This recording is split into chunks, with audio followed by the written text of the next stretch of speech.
So he died in that battle. What the people did is they built a qubba, probably to honor him. Oh, we got a Sahabi close to us, but that's haram. To build on a grave is haram. Because we know what's the consequence behind it. A grave got to be leveled to the earth. So they build it, put a qubba on it, and later on, you know, in Mecca, the holiest place on this earth, they had a qubba on Khadija radiallahu anha's grave, and it was being worshipped instead of Allah.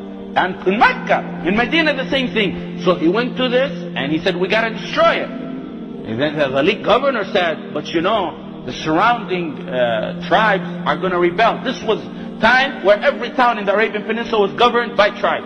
So they said, the tribes around us will rebel. You know, this is sacred. Just like today, if you go and say, we should destroy the qubba on top of the Prophet's grave.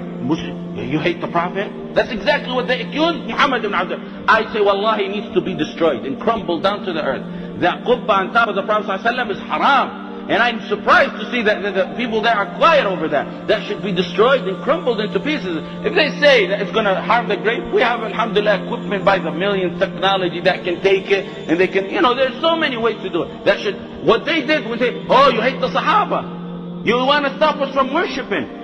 You hate the Prophet ﷺ. Like when I talk like this, a lot of people are going to say, oh, you hate the... Wallah, we love the Prophet more than you. That's why we want it crumbled down. Because the Prophet ﷺ is the one who used to send Ali ibn Abi Talib and tell him, Ali, I got a mission for you. What's the mission? He said, well, Ali one time said, we buried the Sahabi. And he sent me back. He said, I got a mission. Go back to Medina. What's the mission? Leave no statue that you don't destroy its facial figure. Leave no qubba. Leave nothing on top of a grave that you don't level on top of this earth. You got to do that. So Muhammad ibn Abdul Wahhab, you know, and by the way, Muhammad ibn Abdul didn't bring nothing new. As you can see when we talk about his books, he didn't bring nothing new at all. In fact, he's the least of the revivers who brought something new. In fact, when we talk about books, I'll explain more, and if I don't, remind you. So Muhammad ibn Abdul Wahhab brought this hadith into reality. He said, I gotta go destroy it. The governor said, okay, we'll support you. Muhammad ibn Abdul Wahhab and his students went to level this grave to the earth.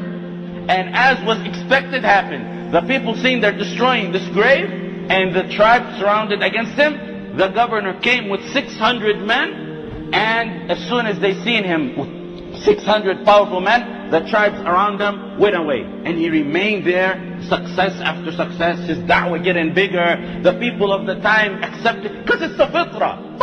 Who's an idiot who's going to go worship a grave? And in the Quran, in the verses, in the hadith, as soon as you say, their fitrah was tainted by evil scholars, by obeying and adhering to what their parents say. So what he did is he revived and he leveled this earth, the grave, and he went back to his hometown and continued in his da'wah.